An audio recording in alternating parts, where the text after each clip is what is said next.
What's going on, guys? Welcome back to the channel. Today I want to discuss a little map breakdown of, call it traditional, reservoir style and non-current oriented reservoir.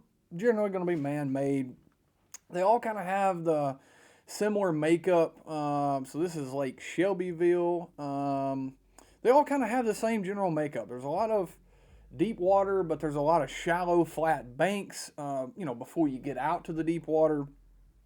Uh, Most, not all, have a lot of these little fingers and pockets and, nooks and crannies, places for them to hide. But for today, I want to discuss wintertime bass behavior on these types of bodies of water. And again, I would say that the wintertime, that pattern or period of time during the winter, the bass are very patternable. They're really predictable. They can only do a handful of things.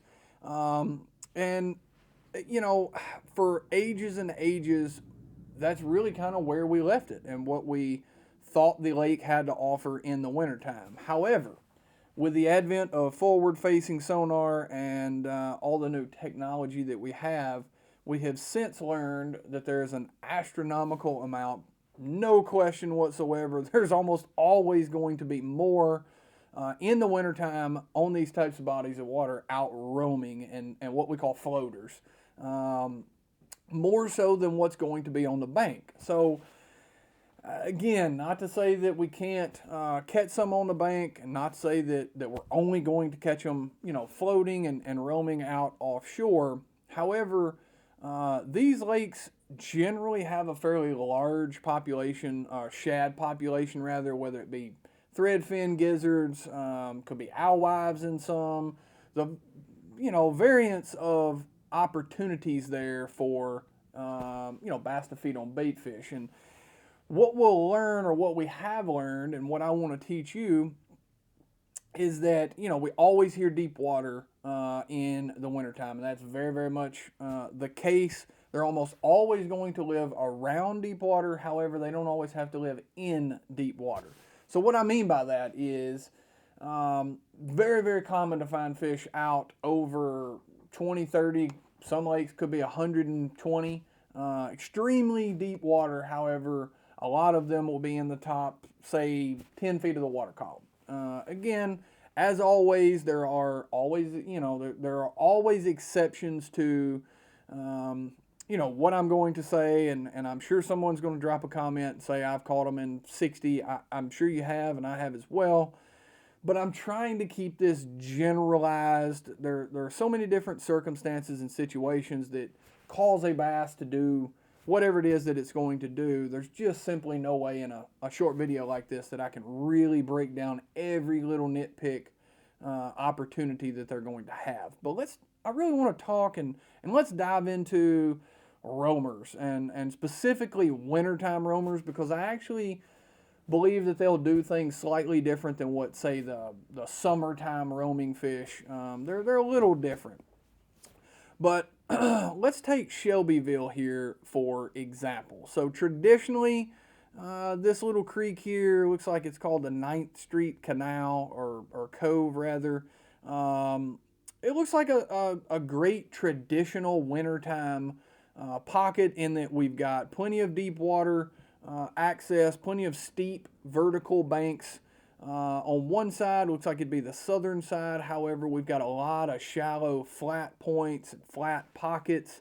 A lot of opportunity for change to happen in this pocket. So this is a great bay for me to ease into and, just kind of make a hot lap in there and see what's on the bank. But again, what we have learned over the last, call it 2 years or so, is just how many are roaming around and floating out in the middle. And so what I want to do is to kind of break down several scenarios or patterns in which you can go about finding and locating, breaking down these floating bass. So this creek, you'll see there's not a ton of features as far as offshore habitat or structure for them to live around.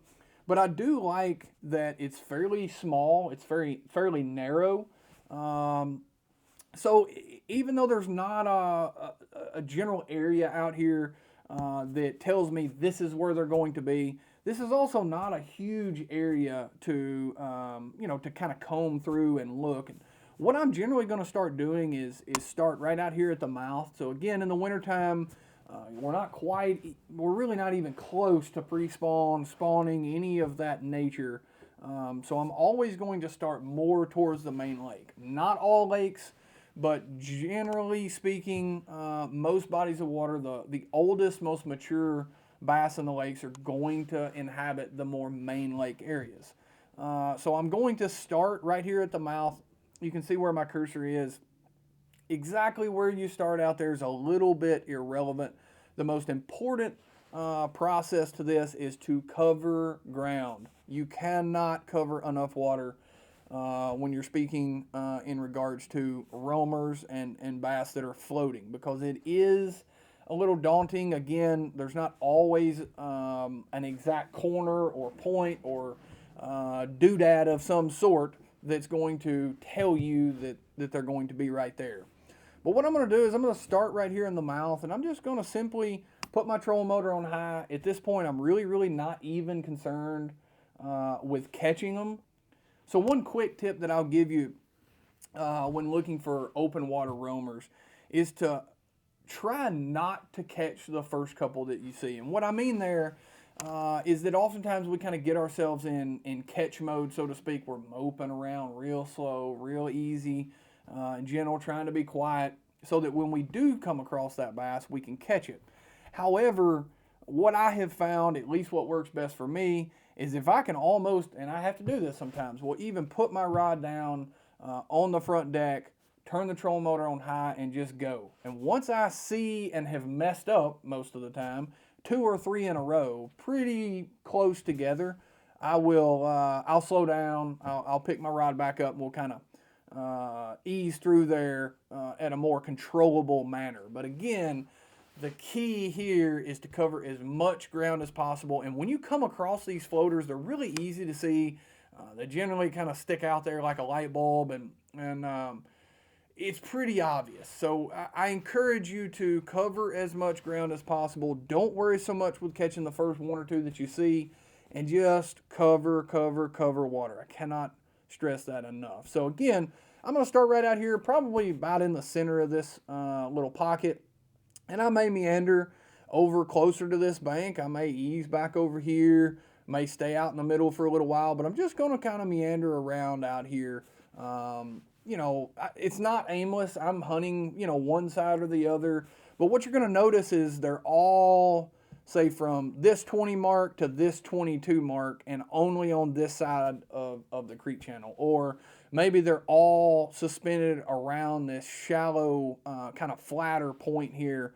You get out too far, say a couple hundred yards away, and they're not there. But so again, this is just one small creek that I would pick out. There's honestly not a whole lot in that particular creek that really stands out and kind of jumps out at me. So we'll move over to this particular creek here. So I believe it's if not the biggest, it's one of the biggest tributaries on this particular body of water. And the cool thing that we see immediately is we've got a ton of large marina docks right here going into the mouth of this particular bay here. So I honestly don't know much about Shelbyville, but I can tell you if there were spotted bass in there, 1,000%, don't care what time of year, don't even really care what the water conditions are, there are going to be some spotted bass under these main lake marina docks. Now, not to say that you can't catch them around traditional privately owned boat docks, but marinas over extremely deep water on the bottom third of any highland reservoir, deep reservoir that's got spotted bass in it, there's almost always going to be a population there. So again, I'm not sure that spots live here, but if they did, this marina would certainly be one of the first places. They could be up under the marina in the open slips. They could be out roaming around the marina. They could also be on the floating, on the cables that run from the floating dock that anchor it to the bottom. There are a number of different things that they can relate to, but that is a very high percentage setup there with these marina docks. And to say that with spots, the spot is the guarantee. The largemouth, at some time, I guarantee you, do relate and live under these marina docks. It's just spots always, always like to live under them. So I would definitely have to give that a try. But what I really like in this particular pocket are all of these little fingers, these little narrow fingers. You'll notice they've got a lot of deep water running, up into them. This is a great place for what most people would consider or call staging fish, or fish that are pushing up and getting ready to spawn. That's kind of a pet peeve of mine. Anytime in the spring that somebody catches a bass in, say, less than 5 feet of water, they'll swear up and down to you that fish is getting ready to spawn, and getting ready to make a bed, and call that place home for a while. I don't want to argue with anybody, but I'm not following that train of thought. I truly believe that these fish will follow, water temperature rises. They'll follow the forage into an area. But a bass is simply not going to slide into a pocket 6 weeks before it's going to make a bed and hang out in there for that entire 6 weeks. So, again, I'm not saying that he didn't go up there and make a lap and do what he wants to do. I'm simply saying that fish in the end of January, 1st of February, or even December is not up there to spawn. I don't care. I hate to even be ugly about it, but it's way over talked about and not really thought all the way through. I could use a pretty cool analogy, but I'm not sure that some of our younger viewers would appreciate that. So y'all use your imagination there. But I don't lay up waiting. Let's we'll leave it that way. It's either going to happen or it's not, and I really believe that a bass is very, very much the same way. And also, we have to understand that bass, when they're spawning in less than 5 feet of water, that's when that bass is the most vulnerable. And don't fool yourself into thinking that he doesn't know that. And it's oftentimes why these shallow fish are really, really hard to catch. And these fish that are roaming or floating out there in really deep water are easy to catch. It's because they're comfortable. They know there's probably not any predators out there, and if there were, I would know that it was there, me being the bass in this scenario. So I like all of these little deep, narrow drains, pockets, little chutes off of the main tributary here, because it funnels everything in. You've got to have that deep water in there in the wintertime. But I really like these little narrow cuts, these little narrow pockets, such as this one here. It just gives these fish easy, ample opportunity to slide into this bay, or little pocket rather, roam around out deep, do their deal.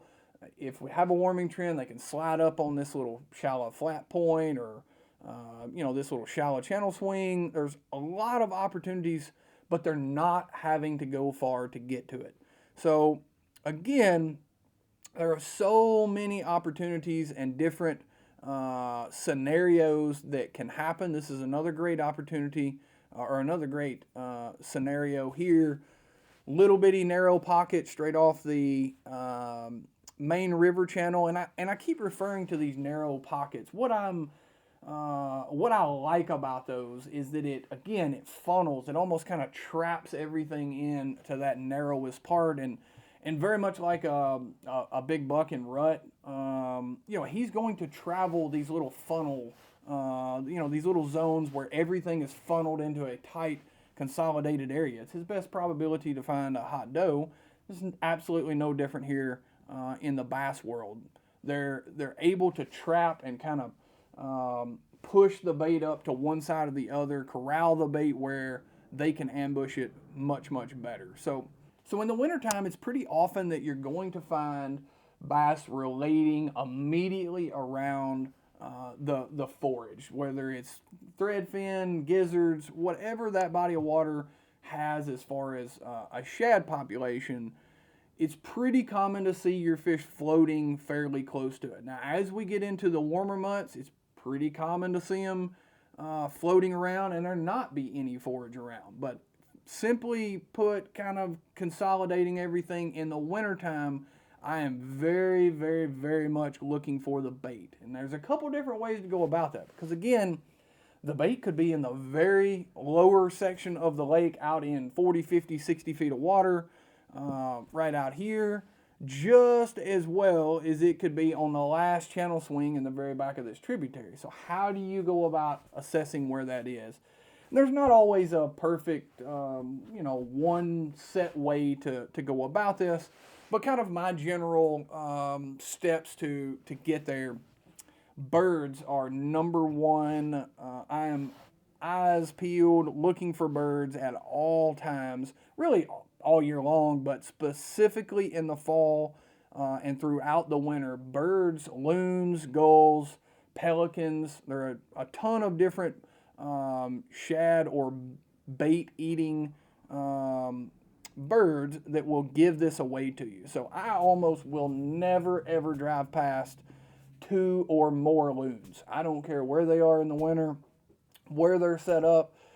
If I can tell that those loons are pretty attentive, they're pretty active, they're diving, they're doing their deal, I will not drive by that area without giving it at least a few minutes. And again, with this winter roaming deal, it's pretty cut and dry. Like they're usually either there and there'll be a whole bunch of them, or there won't. Because again, in the wintertime, we need everything in a small, consolidated little area.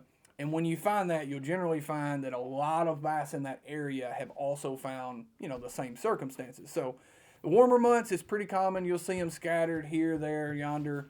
But in the winter, when you find one, oftentimes you can put your brakes on and soak your minnow, because it's usually going to have a few buddies with him.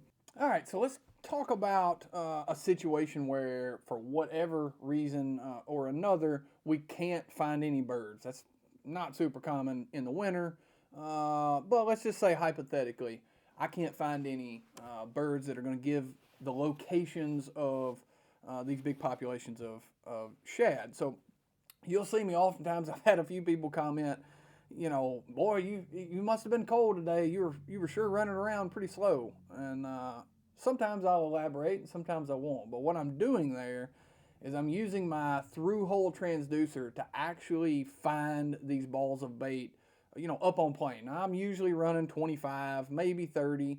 And the bigger the balls of bait that I'm seeing, the faster that I can run and still see them. But I'll track around, kind of spaghetti noodle myself around until I kind of run into that core area that's got most of the life in it. And again, I know I'm being somewhat redundant, but it's so important in the wintertime when you find life, almost of any kind. I'm somewhat hesitant to say that, but life in general is a very, very good thing in the winter.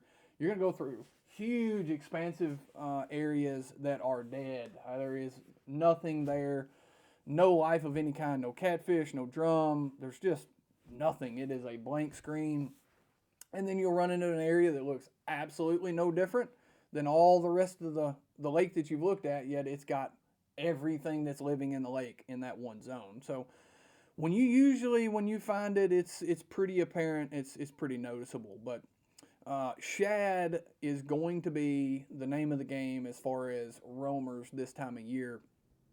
So where exactly am I looking with with a through hole? And again, just as I've kind of elaborated prior, there's not a set rhyme or reason as to exactly where it's going to be, but generally speaking, just like when I'm winding a plug down, down a bank to try to find them, with my big motor and my transducer, I'm wanting to cover as much different types of water as possible. And what I mean by that is, I'm going to look out in this main basin here, and if I don't find them, I may run over here and ease into this pocket, make a lap in there. I'll ease over here to our main little tributary here. I can idle around or run around. I can ease into the mouth of these little pockets, see if I see it in there.